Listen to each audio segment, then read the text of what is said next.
Saludos, bienvenidos a Hope for a New World, y el tema que estaremos hablando hoy es sobre Romanos capítulo 9, donde mucha gente dice que somos predestinados a la salvación. O sea, la definición diciendo de que Dios ha preseleccionado a cierta gente para la salvación y ha seleccionado a otra gente para la destrucción. Y he escuchado muchas voces diciendo esto. Pero eso es en realidad lo que Pablo quería decir en Romanos capítulo 9. Pues vamos a ver si es verdad.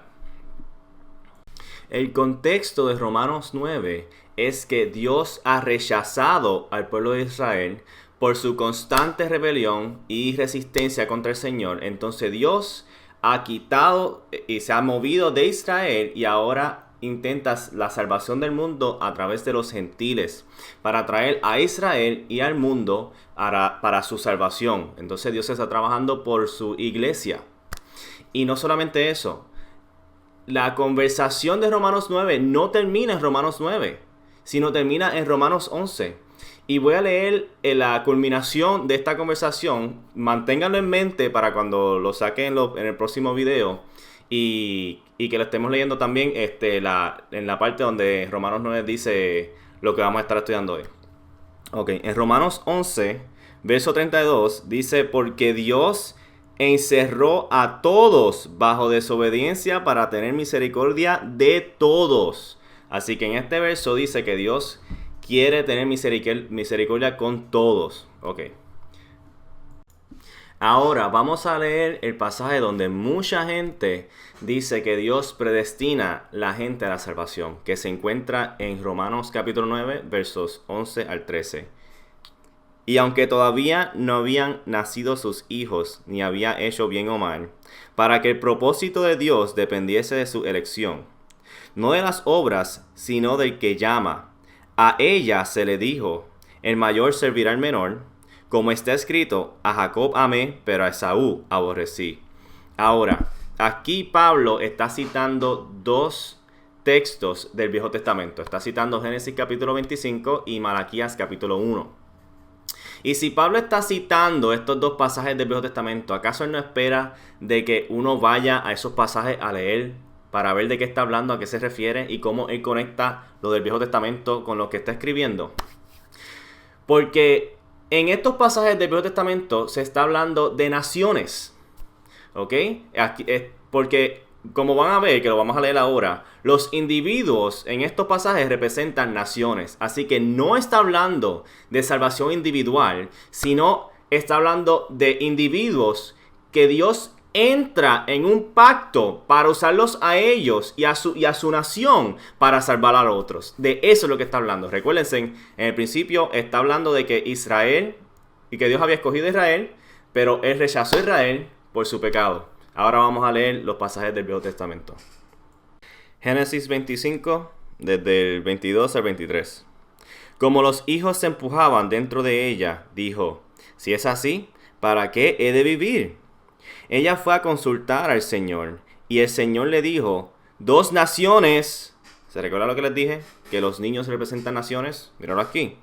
Dos naciones hay en tu vientre, y dos pueblos que estarán separados desde tus entrañas. Un pueblo será más fuerte que el otro, y el mayor servirá al mejor. Así que los niños representan naciones. Y la razón por la cual uno va a ser más fuerte que el otro y que el mayor va a servir al menor es porque Dios le está diciendo: hay dos naciones, sin embargo, uno de ellos va a producir una nación, y con esa nación es con la que yo voy a trabajar para salvar al mundo. Eso es lo que Dios está diciendo. Ahora vamos a leer Malaquías capítulo 1. Malaquías 1, verso 2 al 3. Yo los he amado, ha dicho el Señor. Pero ustedes dicen: ¿en qué nos has amado? ¿Acaso Esaú no era hermano de Jacob? Dice el Señor: sin embargo, yo amé a Jacob y aborrecí a Esaú. Convertí sus montes. Los montes. ¿Acaso Esaú tiene montes en la cabeza o en los shoulders o lo que sea? O se refiere, o por Esaú se refiere los descendientes de Esaú y donde viven, la nación en donde viven, right? Eso es lo que tiene que estar diciendo, porque Esaú no tiene montaña. Y aborrecí a Esaú, convertí sus montes en desolación y di su posesión a los chacales del desierto. Ahora, vamos a hacer una pregunta, que se supone que sea el título de este video. ¿Acaso Dios odia a Esaú? ¿O la palabra odio en la Biblia tiene otro significado? ¿O es que la palabra odio significa que prefiere uno sobre el otro? Ahora vamos a leer otro pasaje. Lucas 14, verso 26. Si alguno viene a mí y no aborrece a su padre, madre, mujer, hijos, hermanos, hermanas y aún su propia vida, no puede ser mi discípulo. Así que aquí está hablando nuestro Señor Jesús. ¿Cómo va a ser que Jesús diga, el que no odia a su padre, a su madre, no es digno de ser mi discípulo? Porque estaría en contradicción del Viejo Testamento, ¿verdad? Así que Jesús no puede estar diciendo que odies a tu madre, a tu madre. Y tenemos confirmación de esto porque en Mateo capítulo 10, las mismas palabras de Jesús, Mateo nos explica que ahí dice, el que no me ame a mí más que a su madre y a su padre. Así que no está diciendo que odie a su madre y a su padre, pero que el amor que tengas por Jesús sea tan grande que el amor que tengas por su padre, su madre, hijo, hermana, etcétera, parezca odio en comparación. No es que sea odio, sino que amas a Jesús más que a tu padre, madre, hijo, hija, etcétera. ¿Ok? Así que la palabra odio no significa que lo odia con un rencor, que le quiere ver la cabeza en los pies. Eso no es lo que está significando. Eso no es lo que significa. Sino que prefiere uno más que al otro. Ok, ahora ya que vimos eso, que la palabra odia no significa ese odio rencoroso en la Biblia. Estoy diciendo en la Biblia. No significa ese odio rencoroso. Ahora, ¿quieren evidencia más grande? ¿Quieren ver evidencia de que Dios sí amaba a Esaú? Vamos a ver si Dios amaba a Esaú y a los descendientes de Esaú. En Deuteronomio capítulo 2, versos 4 y 5. Esta es la parte donde Dios está mandando a Israel, el ejército de Israel. Vamos a ver. Manda al pueblo diciendo, cuando ustedes pasen por el territorio de sus hermanos, los hijos de Esaú, que habitan en Seir, ellos tendrán miedo de ustedes. Pero guárdense mucho, no contiendan con ellos. Yo no les daré de su tierra ni aun la huella de la planta de un pie, porque he dado a Esaú como posesión la región montañosa de Seir. Así, si Dios odia a Esaú, ¿por qué le está demostrando amor y misericordia a Esaú y a los descendientes de Esaú, diciéndole a Israel, cuando estén pasando por el lado de los descendientes de su hermano, no se atrevan a matarlos, no se atrevan a atacarlos, porque no los voy a ayudar, porque yo les di esa tierra a ellos? ¿Esto parece que Dios odia a Esaú? ¿O esto parece que Dios verdaderamente ama a Esaú y a sus descendientes, que les ha garantizado y le ha dado esa tierra a ellos, y le advierte a su ejército, no se atrevan a atacarlos? Ahora les hago una pregunta.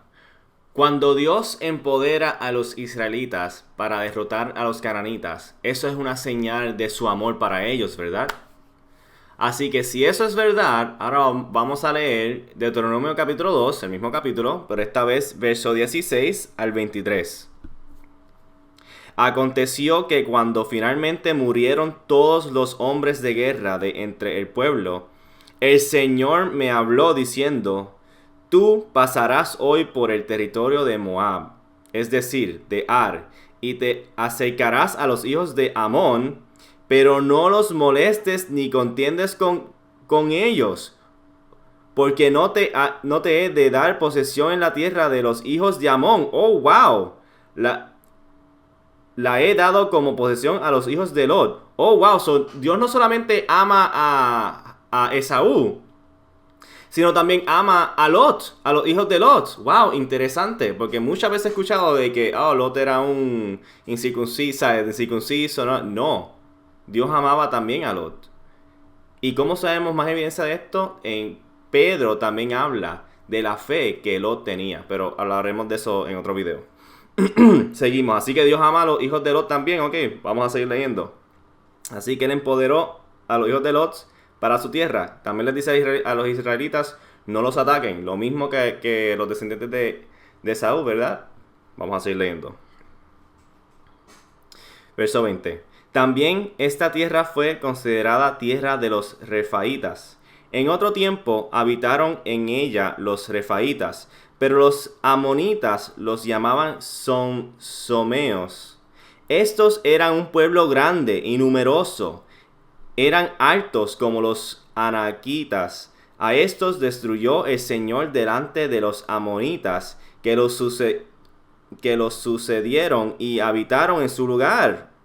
Como hizo también con los horeos, a los cuales destruyó delante de los hijos de Esaú, que habitan en Seir. Así que aquí está, claramente lo dice ahí, ¿verdad? Dios empoderó a los descendientes de Esaú a derrotar a esa gente para Dios darle esa tierra a los descendientes de Esaú. Vamos a terminar esta parte. Habitaban en Seir, quienes sucedieron a aquellos y han habitado en su lugar hasta el día de hoy. De la misma manera, los caftores que habían salido de Caftor destruyeron a los abeos que vivían en aldeas hasta Gaza y habitaron en su lugar. Pero yo pensé que Dios odiaba a Esaú. Así que entonces el contexto es Dios escogiendo a un pueblo para usarlo pactualmente para la salvación del mundo. Pero como Israel seguía pecando contra Dios y resistiéndose contra el Señor, Dios se cansa de ellos, los saca y trae a los gentiles entonces para la salvación del mundo. Eso es lo que lo que Pablo quiere decir en Romanos capítulo 9. Así que ya contestamos la pregunta de que si Dios odia a Esaú. Para el próximo video, porque esto va a ser una miniserie de 3 videos, 3 partes, este es el primero. Entonces para el próximo video vamos a estar hablando de la próxima pregunta. ¿Acaso Dios quiere mostrarle misericordia a algunos o Dios quiere demostrarles misericordia a todos? Así que con eso termino. Muchas gracias por pasar por Hope for a New World y nos vemos hasta la próxima.